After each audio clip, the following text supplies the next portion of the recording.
अमित शाह बिहार की राजनीति में एक नए सूत्र का शुरुआत करके गए हैं और यह आम आदमी नहीं समझ पा रहा है। यह सबसे ज़्यादा खतरनाक नीतीश कुमार के लिए सिद्ध होने वाला है। अमित शाह अपने मुजफ्फरपुर की रैली में आम मुद्दों पे चर्चा तो करते ही रहे, जैसे भ्रष्टाचार की बात हो या लालू यादव के जंगल राज की बात हो या नीतीश को यह कहना हो कि आपने लालू के विरोध में ही राजनीति शुरू की और लालू के साथ जाकर बैठ गए।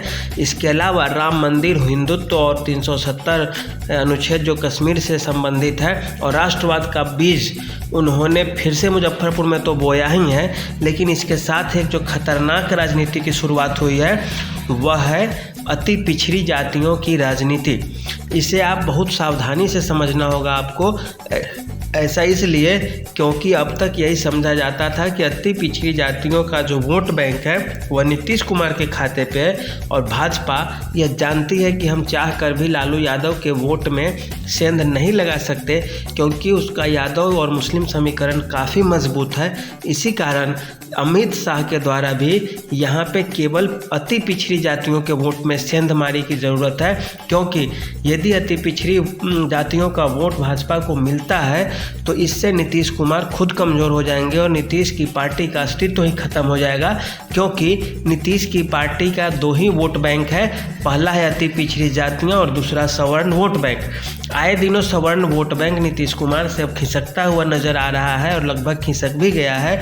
और बचा जो कुछ थोड़ी बहुत अति पिछड़ी जातियों का वोट बैंक, उसमें कई सारी जातियाँ, छोटी छोटी जातियाँ बिहार में आती हैं, तो उस पर भाजपा ने अब सेंध लगाना शुरू किया है। क्योंकि जो विपक्षी पार्टियां पिछड़ी जाति की राजनीति करती है वो भाजपा छोड़ के अति पिछड़ी जाति की राजनीति शुरू की है। क्योंकि जो पिछड़ी जातियों में जो जाति आती है केवल यादव को छोड़कर जितने भी बनिया संप्रदाय के लोग हैं, क्योंकि भाजपा तो पार्टी ही है उनकी और भाजपा का वो कोर वोट बैंक है, यह भाजपा भी अच्छे से समझ रही है। इसी कारण भाजपा तो जान रही है कि हमारा सवर्ण वोट बैंक और पिछड़ी जातियों का वोट बैंक तो हमारा अपना कोर वोटर है और यह कहीं टूटने वाला नहीं है। लेकिन अगर हम अति पिछड़ी जातियों में सेंध लगाते हैं तो इससे भाजपा को दो फायदा होने जा रहा है। पहला, नीतीश अपने आप बहुत ज़्यादा कमज़ोर हो जाएंगे और दूसरी बात, भाजपा के खाते में एक अच्छा खासा मात्रा में वोट आ जाएगा। और यह अति पिछड़ी जाति अब ऐसी है जो सदियों से उपेक्षित रही है, क्योंकि उनका संख्या बल कम रहा है। न तो नीतीश, न ही लालू और न ही भाजपा में बहुत ज़्यादा उनकी भागीदारी है।